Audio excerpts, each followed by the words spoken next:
What's going on, everybody? Welcome back to another episode of the New Era Prep Show here on the Bleacher Brothers Sports Network.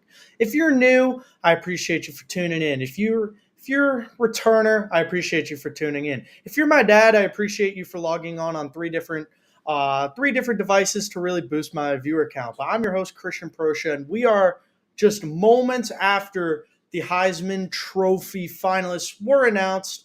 We're going to talk about that in a minute because guess what, ladies and gentlemen? We talk about high school football primarily on this show. We're going to overlap a little today with my Hurricane Watch show. We're going to talk both, but the wait is finally over. This is something that I've been waiting to say for years. Palm Beach County is back in the big dance, ladies and gentlemen. Palm Beach County will be represented in the FHSAA State Finals this weekend in that stadium that's down south that FAU usually wins at a lot. Dale, ladies and gentlemen, we are going to the 305 for the State Championship Games out at Pitbull Stadium on the campus of FIU. How we got here, let's talk about it. As everybody probably remembers by now, we had two Palm Beach County teams left standing going into the state Final Four, those teams being Cardinal Newman and West Boca. We actually get to talk about Cardinal Newman first off because, as always, we're going to talk about the Palm Beach games first. But coming out of 1A, the state Final Four, we had Chaminade Madonna taking on Trinity Christian and Cardinal Newman taking on Clearwater Central Catholic. Per usual, Chaminade Madonna did their thing, put the good old B2A on Trinity Christian, 35-6 victory for the Nod Boys.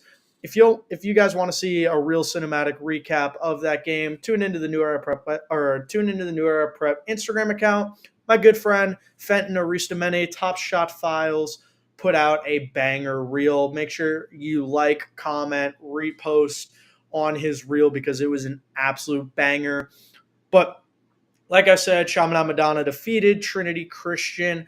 Another big performance from four-star wide receiver Denarius Gray, 2026 Auburn commit. Game I know you guys want me to talk about next is Cardinal Newman versus Clearwater Central Catholic. This game started off with a bang, ladies and gentlemen. I was on site covering this game alongside Dan, Speaky, and Kiki. We were all on site for this game. Little New Era Prep takeover down in West Palm Beach. Cardinal Newman starts this game off with a bang as Jaron Hewley hits Zamari Sanders, also known as the fastest man in South Florida, for an easy 35-yard touchdown to put the Crusaders immediately up 35. Immediately to put the Crusaders up 7-0, not 35-0. So that was in the first 2 minutes of the game. Absolute electric way to start things out. Very good start by Newman. Whole first drive, Newman was just marching down the field, chunk play after chunk play after chunk play. And then Newman came away with points. For the overwhelming majority for the remainder of the first quarter, I'm getting too excited, ladies and gentlemen. We're talking about a lot of stuff today. But for the remainder of the first quarter, Cardinal Newman was leading 7-0 for the overwhelming majority of the first quarter, like I said. Midway through the second quarter, Clearwater Central Catholic ties things as Sean Cuono forces his way, 37-yard touchdown run right up the gut. Run the dang ball. 7-7, 7:24 remaining in the first half. That would take us to our halftime score of 7-7, all tied up. We're gridlocked at this point. Immediately, first drive of the second half, just like the first half, Clearwater Central takes off a huge 65-yard rushing touchdown from quarterback Jershwan Newton. Like I said, Clearwater Central has now taken the lead, 10-28 remaining in the third quarter. Midway through the third quarter, though, Jalen Brown from Cardinal Newman, the recent Pitt signee, we're going to talk about National Signing Day in a minute.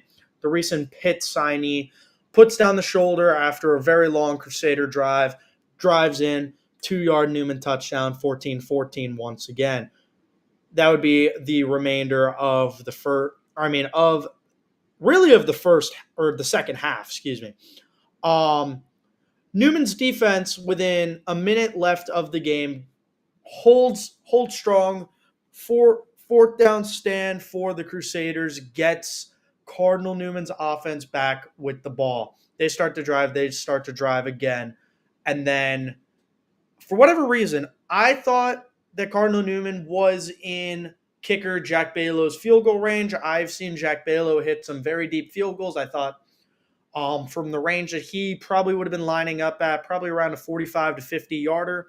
Balo could have drilled that. Unfortunately, Newman decided to, once again, less than 10 seconds left in the game, all tied up.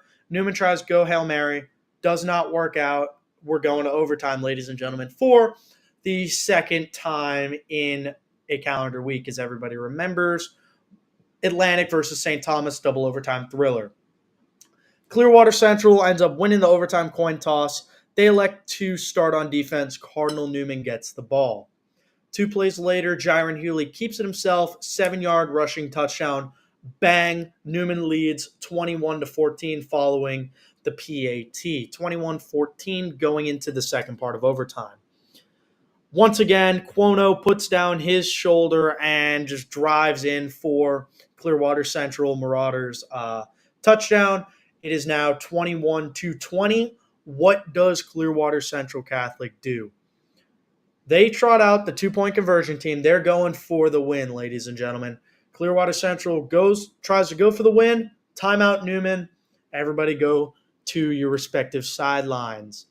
Unfortunately, their offense did not get iced by the timeout. They trot back out on offense, going for 2. Same thing, right up the gut. Cuono, touchdown Clearwater Central Catholic. Congratulations, gentlemen. You are going to the state finals where you will be rematching against Chaminade Madonna in what was the game last year out of 1A. So that's 1A. We're going to talk about a couple of other brackets, but actually, yeah, let's do it now. Out of 2A, Gadsden County defeated Booker T. Washington 47-27. Cocoa defeated Cardinal Mooney 31-21. Number 1 seeded Gadsden County will take on number 3 Cocoa. I don't know how Cocoa is a number 3 seed, but they're taking them on in the state finals for 2A. Cocoa, obviously one of the predominant perennial powerhouses in South Florida high school football. I have Cocoa winning this one, but we're going to talk about that later. Going into 3A, Reigns defeated Booker 28-23. Miami Northwestern defeated Ugali 40-0. Congratulations to Bulls head coach Teddy Bridgewater in your first year as the Miami Northwestern head coach. The West is going back to the state championship for Reigns versus Miami Northwestern. I believe in the playoffs alone, Miami Northwestern has not allowed a combined 25 points, if I'm not mistaken, in the 4 games of playoff football. So Miami Northwestern, they look all right. I got the West coming out of that one. Out of 4A, ladies and gentlemen, we had Jones defeating Naples 18-7, and then American Heritage Plantation defeating St. Augustine 38-28. Heritage Plantation, once again, Diabel is out. He is with a high ankle injury. I don't believe it is a sprain. I believe it is more serious than a sprain. I'm not going to talk about that because that's a whole rabbit hole that I don't want to get down. But Malachi Toney, once again, stepping in to play quarterback, putting up elite quarterback numbers, having, I believe, 200 yards on the day and 3 touchdowns, and another 100 yards rushing and 1 rushing touchdown. Heritage Plantation is looking very good even without their 5-star quarterback. Malachi Toney, the Canes signee, recent Miami Hurricanes signee, he did his thing, and now they are going to the state title game. Out of 4A, St. Thomas Aquinas narrowly defeated Manatee 16-13. and Lakeland defeated Niceville 34-33 in an absolute nail biter. So now St. Thomas is taking on Lakeland in the 4A state championship, or 5A state championship. Out of 6A, this is where things get fun.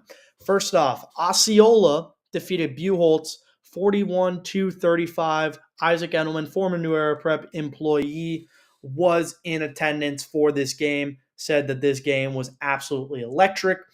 First thing you got to know about Osceola and what they're bringing is they got two athletic as hell linebackers, ladies and gentlemen. Auburn signee Elijah Melendez and FAU signee Mr. Robert Lee. Go Owls. Absolutely dominated. I believe both of them had an interception. Elijah's was taken to the crib for a pick six. I was also told Osceola has one hell of a running back, recent UCF signee. Apparently, he was described to me by Isaac as a lightning in a bottle runner. So that's going to be fun to see. But the game that I know y'all are waiting to hear is Southridge versus West Boca. Southridge West Boca defeating Southridge 14-11, ladies and gentlemen. For the first time since 2018, Palm Beach County is back in the state title game. Last time a Palm Beach team was represented was my freshman year of high school at TKA when the Kings Academy Lions made it to the state title game where they faced off against Chaminade Madonna. So let's talk about this West Boca Southridge game a little bit. First off, Southridge opens it up immediately. One hell of a drive. They're driving. West Boca's defense holds strong, only forcing a field goal. Southridge leads 3-0, 6:45 in the first quarter. After another three and out by West Boca, Southridge is back in the red zone already, ladies and gentlemen. Just 3 minutes later, they're inside the 5. All hope seems lost. It looks like West Boca's defense is on the ropes, but no. 97-yard fumble recovery for a touchdown. West Boca is now leading 7-3. 3 minutes left in the first quarter. That would be the first quarter score before, at the end of the first quarter, West Boca still leads 7-3. West Boca's defense was on fire, ladies and gentlemen, especially in their secondary. Linebacker, safety, he plays a little bit of both. He's more of a hybrid Buda Baker type guy. Aaron Ford, 2 interceptions. One of them was a pick six, got called back for a block in the back. It was not a block in the back. The recent Alabama State Hornets, I always want to say Bumblebees. They are the Hornets. The Alabama State Hornet signee, Aaron Ford, 2 interceptions on the day, easily defensive MVP of that game. Realistically, defensive MVP of that game, just in the first half alone, had 2 interceptions. Halftime score, West Boca still leads 7-3. While this is going on, Chaminade Madonna is once again putting B to A. I'm going through the New Era Prep Twitter right now. Malachi Tony is throwing a bunch of dimes right now. I'm just scrolling through the New Era Prep Twitter. West Boca gets back in the end zone midway through the third quarter. Nice little drive. Trey Moran keeps it himself, 2-yard rushing touchdown. Now West Boca is leading 14-3, 6:14 left in the third quarter. That would be the end of the third. Score, West Boca leading 14-3. Then Southridge gets back in the end zone on a 4th and 5 play. James Peroni hits Darius Clements for a huge touchdown. 2-point conversion good. We got ourselves a ball game, ladies and gentlemen. 14-11. West Boca is now leading. As the game is going on, West Boca, another 3 and out, and then Southridge is starting to drive once again. 2 minutes left in the game. Big 4th down stop by West Boca's defense. Volleyball spiked that ball right to the ground. West Boca's offense is now on the field. Basically, get to 2 minutes. Southridge starts calling timeouts. Just got to keep running the ball, keep driving. Click 40 seconds off the clock. Click 40 seconds off the clock. Then things get crazy, ladies and gentlemen. 16 seconds left in the game. West Boca, they have the ball once again. Moran, he rolls out, starts driving, goes to throw the ball away because basically what the play call was run around, kill clock, and then just launch the ball into the student section. Launch the ball into the student section. He rolls out to the West Boca sideline where I'm standing. As he's going to throw, Southridge smacks the ball out of his hands. Southridge now recovers the fumble, running down the sideline. The collective, oh my God, across Boca Raton was heard throughout South Florida because it's what is happening. As the linebacker is diving for the end zone, which I'm going to get to this in a second, he lands, hits the pylon, the ball flies out off of contact with the ground, recovered by West Boca in the end zone, touchback Bulls. West Boca kneels it out to win. Once again, West Boca wins 14-11. Palm Beach County going to state finals for the first time since 2018. Why am I bringing up the diving for the pylon? Because the first thing that I was taught when I was playing 8U football, and I have not played a snap of football since then, was run your ass into the end zone. Do not try to do the Marshawn Lynch, hold my junk. Don't do any of that. Run in the end zone. Do not dive. Do not try to look cool. Do not try to impress the girls in the stands. Run in, hand the ball to the ref. No penalties, especially on a moment like this. This would have ended the game, ladies and gentlemen. So, with that being said, West Boca, I've seen a lot of stuff on social media. It has gone viral. This is now the second time that West Boca in a playoff game is doing some crazy stuff to go viral. Last year with the Hail Mallory got picked up by Max Preps. Max Preps started posting it. But with that being said, don't dive for the pylon. Coaches, show that film in your first meeting of the rest of eternity, the rest of your coaching career. Don't dive for the pylon, run in. So with that being said, once again, West Boca versus Osceola for the state title game. High-powered offense, high-powered defense from both squads they're facing off. That's a game I am more than excited for, ladies and gentlemen. And then finally, 7A, we had Venice defeating Miami Columbus 33-27, and Lake Mary defeating Dr. Phillips 24-13. So South Florida is being very well represented in the state title games. Obviously, 1A, we've got Chaminade Madonna. 3A, just making sure I don't miss anybody. 3A, we have Miami Northwestern. 4A, we've got American Heritage Plantation. 5A, nobody. Or St. Thomas Aquinas in 5A. 6A, we got West Boca. And 7A, we don't have anybody. So once again, St. Thomas, West Boca, Chaminade Madonna, Miami Northwestern, Heritage Plantation. 5 out of the 7 classes have Palm Beach County or South playing in the state title game. And guess what? Y'all want to know why this game is being held in Miami? Because everything runs through Palm Beach and down, Broward and down. This is Dade County's to lose. This is Broward County's to lose. This is Palm Beach's to win, ladies and gentlemen.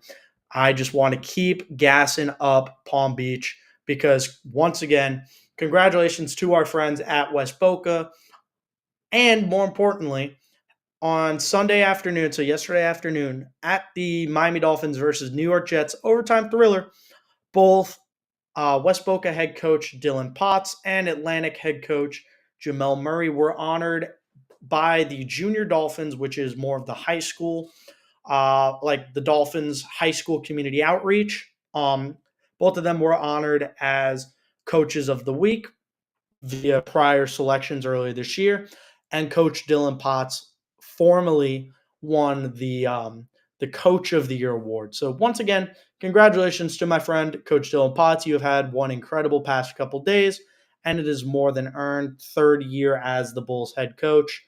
Like everybody says, it takes till year 3 to really start building a culture, and West Boca is building a very good culture. Another thing I want to talk about, especially out of Palm Beach County, is our friends out at Kaiser University. I got to go to Kaiser's NAIA quarterfinals between them and Georgetown. NAIA football is absolutely electric, ladies and gentlemen. There's still time to go to Kaiser games. Kaiser dominated this game from the opening snap.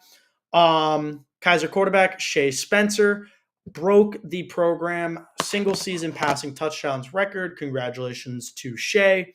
Rufino Vangates with 2 receiving touchdowns on the day. Mauricio Portia with two receiving touchdowns on the day. Jude Garrier with a rushing touchdown on the day. Kaiser defeating Georgetown 38-22. As my new good friends on the Kaiser football team said, Georgetown, it's time to start putting up some layups, ladies and gentlemen. It is basketball season out of Georgetown. Kaiser is moving on into the NAIA semifinals. I do not know who they're playing as of right now, but they're playing. It will be at Kaiser. The defending national champions. This is year 6 of the program, ladies and gentlemen. Kaiser football started 2018. Obviously, won a NAIA national championship last year. Head coach Doug Sosha led the team. The year before, they made it to the NAIA finals. They did not win. So losing in year 4, I can do math. Winning it in year 5, and then they're on track to win it in year 6 with Miles Russ as the new head coach. Coach Russ was also named as the NAIA Coach of the Year. Shout out to my friend, Coach Miles Russ. Once again, more than earned, more than deserved, and many more to come. I have greatly enjoyed standing at a bunch of high school football games and just talking football with you, Coach Russ. You're one of my very good friends in this industry. I really enjoy covering your football team, and I will be back more and more often, especially as the coming years fly by. I feel old already. I'm in year 3 of doing this, but congrats to Coach Russ. More than earned, and there's going to be another national championship coming through West Palm Beach, ladies and gentlemen. If you guys are interested in going to the NAIA finals, the final game is in Durham, North Carolina, in I believe 2-3 weeks. I don't remember the exact date. I will get that to you after the break. But more than earned, more than deserved. Kaiser football is the best football being played in Palm Beach County. Best college football being played in Palm Beach County as of recent memory. We're going to take a quick little break here on the New Era Prep Show. When we come back, we're going to talk about why I know a lot of y'all are joining in, outside of the fact that West Boca is going to states, outside of the fact that Kaiser's probably going to the national championship. We're going to talk some college football, ladies and gentlemen. A certain friend of mine that likes to do this every now and again is a Heisman finalist. The trophy isn't going from this, it's going to this now, ladies and gentlemen. We're going to talk about that in the next coming moments. Stay tuned for more.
What's going on, everybody? Welcome back. Whoa, why is the music still playing? I don't want to cue the music anymore. There we go. I know y'all just had a good chuckle at that. That was not staged.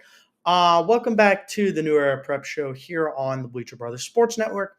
I'm your host, Christian Proscia. If you missed the first half of the show, we spoke everything high school football related in the state of Florida now because we are in the state final week, ladies and gentlemen.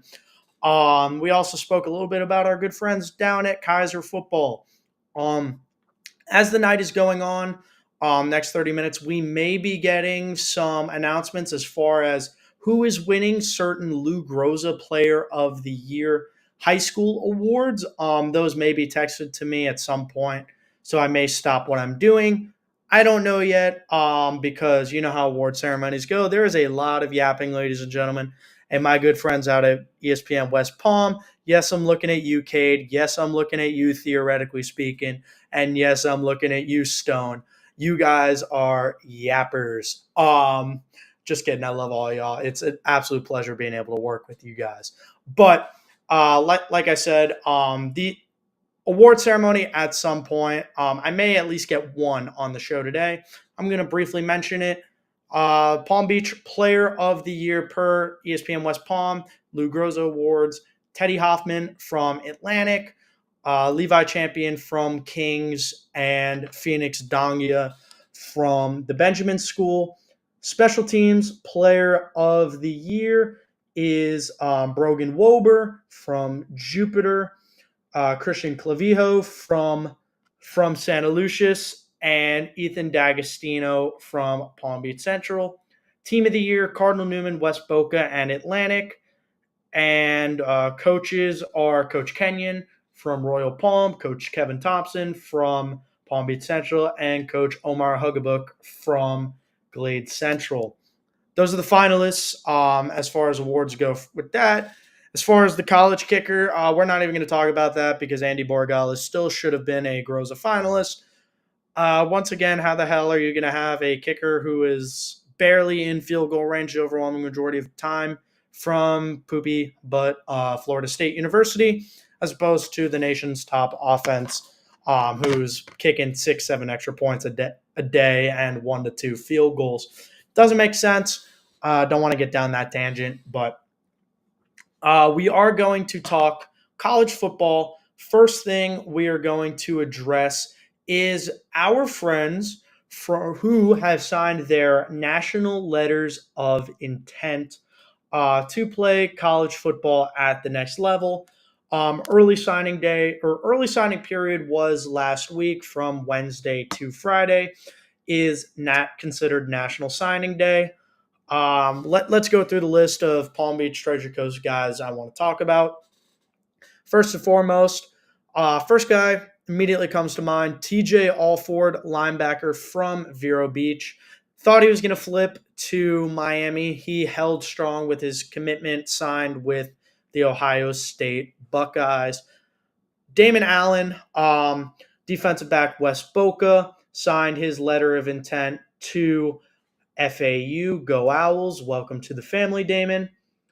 Ty Jackson, linebacker from Seminole Ridge, signed his national letter of intent to UF alongside his teammate Daniel Pierre-Louis, who signed also with UF, who interior offensive lineman. Excuse me, I'm fumbling my words, getting a bunch of texts.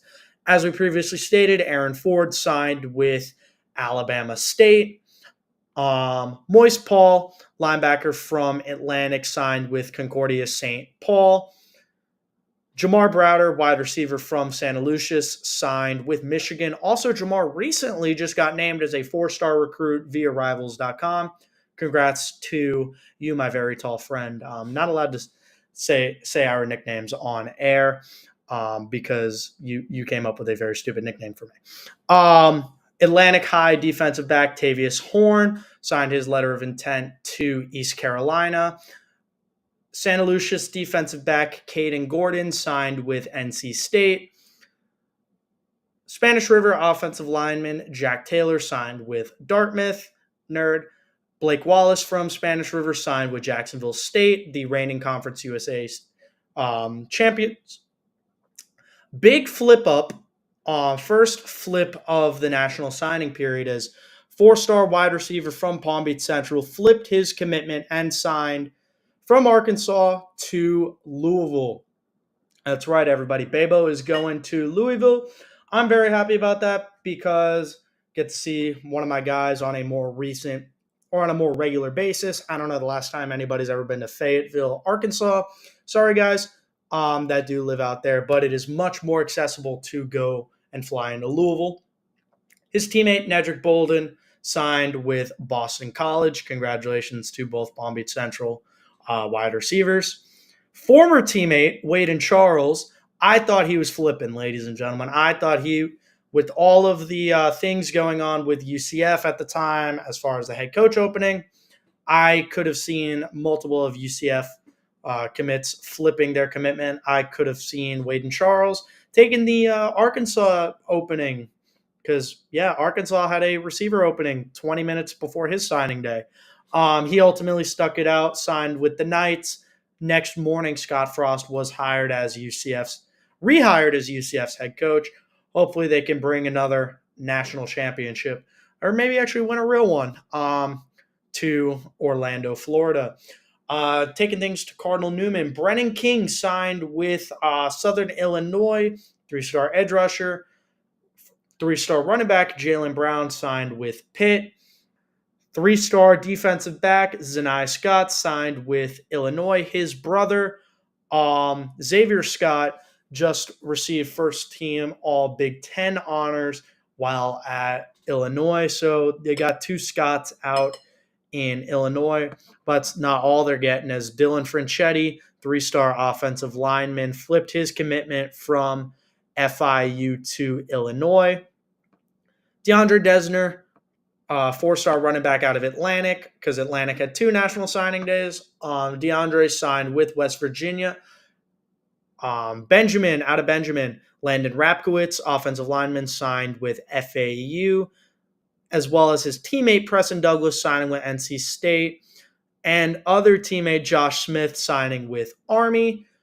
And then finally, the big kahuna of the weekend, Teddy Hoffman, touchdowns. Teddy Hoffman flipped his commitment from FAU to NC State University.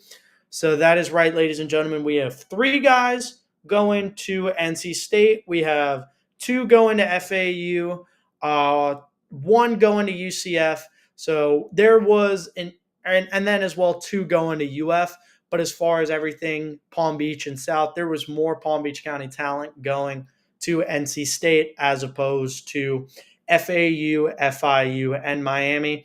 That is a stat that my good friend Coach Gad brought up on Twitter. Wanted to bring it up because it segues me into my next point. FAU introduced head coach Zach Kittley as the seventh head coach in program history, just a couple hours after National Signing Day Part 2 on Friday afternoon before the West Boca game. So one of the biggest emphases of Coach Kittley's press conference was, he said it multiple times, was his point of emphasis on high school football down in South Florida. He was quoted as saying, let me pull up the quote, that way I don't plagiarize or paraphrase or anything, because this was a damn good quote. We have some of the best high school football right here in South Florida. We are going to dominate the recruiting trails. I'm a firm believer, and I stand by Coach Kittley and the statement. One, we do have the best high school football in the country. Suck it, Texas, Palm Beach County, and down. Really, Orlando, Polk County, down. I will take over any hotbed that you can name in across the country. I say it all the time. I will take a South Florida 3-star over a Midwest 5-star. And that's because I know the talent that we have down here is so much greater. So once again, all these little 3-stars I just named, we're going to be hearing about them blowing up at the collegiate level, because I know they will, because they've dominated down here in Palm Beach. They've dominated down in Broward. They've dominated down in Dade County. What FAU needs to do in recruiting, what FIU needs to do in recruiting, what Miami needs to do in recruiting, what UCF needs to do in recruiting. Build a fence, a metaphorical fence, around your communities. FAU, Coach Kitley, all my friends in the recruiting staff, Shane, Kaz, Caitlin, everybody else that I really don't feel like naming 25 people right now.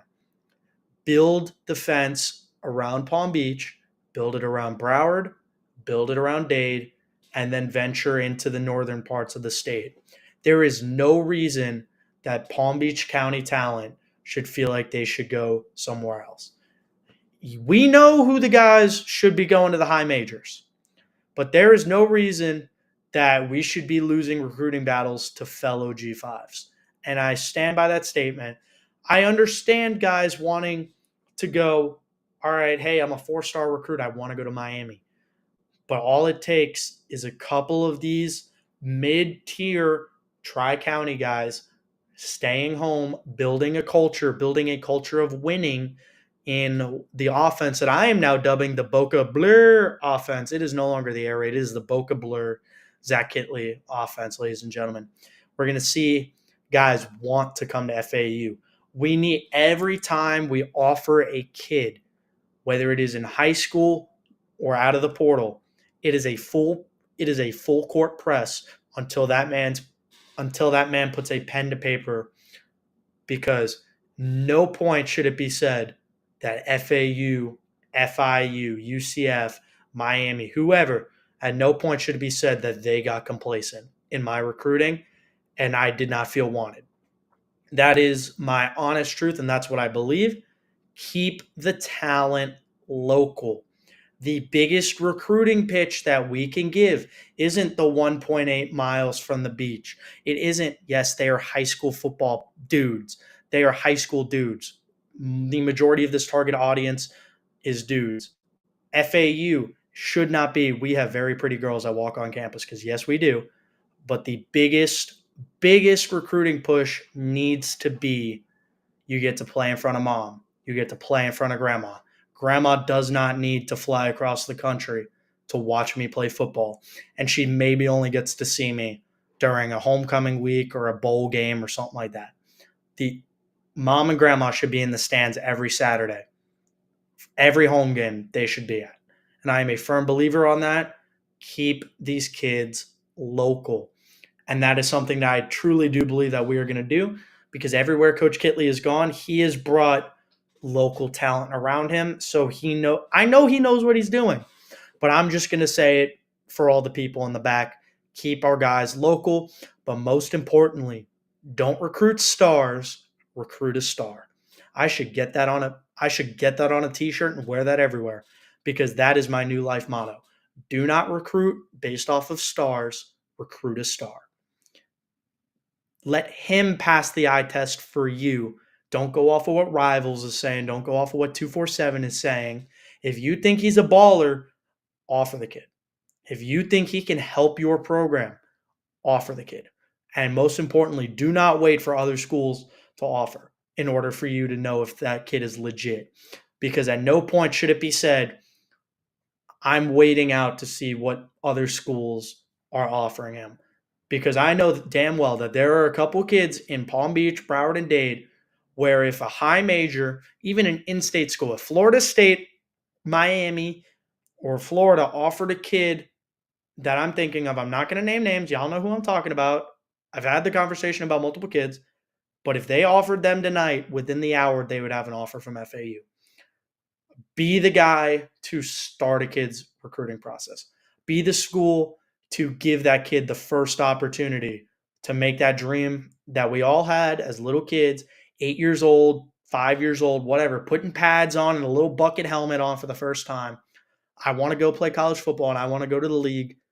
Be the ones to make that happen. And I stand by that statement. Recruit not off of stars, recruit a star. But with that being said, let's talk about bowl games in the area, because we have a couple major bowl games in the state of Florida. Like I said, we're talking about a lot today, ladies and gentlemen. First off, Boca Bowl, hosted at FAU, December 18th. It is a Wednesday. I know nobody else is doing anything on a Wednesday afternoon. Let's watch some good football. Western Kentucky versus James Madison. Taking things to the Cure Bowl on December 20th, Ohio faces off against Jacksonville State. Once again, reigning Conference USA champions. Also on that day, the Gasparilla Bowl, Florida takes on Tulane. Next week in the Pop-Tarts Bowl, Miami faces off against Iowa State. Going to be a very good football game. On New Year's Eve, in the ReliaQuest Bowl, Alabama faces off against Michigan in a rematch of the Rose Bowl, which would ultimately lead to Michigan's national championship. On December 31st, New Year's Eve as well, South Carolina faces off against Illinois in the Cheez-It Bowl. The Tax Slayer Gator Bowl on January 2nd, Ole Miss versus Duke. And then finally, the Orange Bowl College Football Playoff Final Four, January 9th. We have no clue who's playing in that game yet. Only time will tell. But something we do know, ladies and gentlemen, is once again our certain friend, Mr. Cam Ward. He is going to New York City for the Heisman Trophy ceremony. Congratulations to Cam Ward for being selected as a Heisman Trophy finalist. He joins Ashton Jeanty, Dylan Gabriel, and Travis Hunter as the four guys being selected to be under the bright lights of New York City. Going to be an awesome event. I am looking forward to being there. Application is sent in already. Me and C2 Cass Clayton, we will be live from NYC for this incredible, prestigious event. It is when the approval comes in, I do want to just say it will be an absolute true honor to be able to cover this event on behalf of New Era Prep as a whole, but also as the Miami Hurricanes fan. As a college football fan, this is something that I've dreamed about for a while, is being able to shoot pictures at the Heisman Trophy ceremony. Congratulations to all four finalists. Most of y'all are deserved. Still don't know why Dylan Gabriel's a finalist. It's more of they just didn't have a fourth clear front runner. But congratulations, real talk, congratulations to all four young men on being selected as a finalist for the game's top honor. All four of you guys will be first-round draft picks in April, but most importantly, you are a Heisman finalist. One of you guys will be hoisting the Heisman Trophy on Saturday, right above your heads, giving a nice little speech. I am more than excited to be covering this event. Miami, this is the fifth Heisman finalist in program history. Third quarterback being selected behind Gino Torretta and Vinny Testaverde. Cam Ward is also just following in the footsteps of Willis McGahee. Willis McGahee and Ken Dorsey, who were also named Heisman finalists in 2002. Wanted to make sure I got the names right. Once again, congratulations, Cam. Congratulations, Travis, who is a Palm Beach native. Congratulations, Ashton, and congratulations, Dylan, who I've been able to see play before 2 years ago in what's now known as the Pop-Tarts Bowl. All four of you guys are four of the best players in college football, and it is going to be an incredible, incredible event. As far as what's going on over the next couple days, first off, state finals are being played Wednesday afternoon to Saturday afternoon. There will be games played Wednesday, Thursday, Friday, and Saturday. Tomorrow, I am pending acceptance for FAU basketball. I'm going to be honest, I completely forgot to submit my application the other day, so we're waiting to see if an application opens up. If an application does not, I will be hosting. If you guys want a Hurricane Watch, if you guys want a New Era Prep show, let me know. I will be hosting one of those shows tomorrow afternoon at 5:30 p.m. I will not be hosting a show on Wednesday because I will be hopefully not sitting in terrible Miami traffic. But once again, with states coming up, with bowl games coming up, with Heisman Trophy ceremony coming up, y'all know who the real is. Make sure you're following New Era Prep social media accounts on all platforms. We got Instagram, we got Twitter, we got Facebook. I'm not my mom. I don't use Facebook, but we got it. So at Era Prep on Twitter, at New Era Prep. Read through the website. We post a bunch of articles. We got a great group of writers. We are going to have live on-site coverage at every single bowl game in the state of Florida. From the Boca Bowl to the Orange Bowl, we will have a representative there. We will be boots on the ground at every single bowl game. We also have somebody in the press box and on the field. And most importantly, for the high school state championship games, we will have somebody boots on the ground. Myself, Top Shot, and C2 will be on site every single game for the state championship games. So stay tuned for that, because this is about to be a big week of coverage for New Era Prep. Also, tune into Bleacher Brothers, FAU Owl's Nest, for all of the incredible work that we've been doing on the national scale and on the FAU scale. Robbie's hard at work in the sweatshop, writing a bunch of articles. Drew Toby, same thing. Juan Soto got a $765 million or something like that. All I got to say is I see that, and I'm like, give me my money. I know I'm worth $765 million to sit on my couch and do nothing most days. But Toby had a great in-depth piece about that. Make sure you give that a read. Just in general, we're going to have some great coverage because we've had great coverage all year. Stay tuned for that.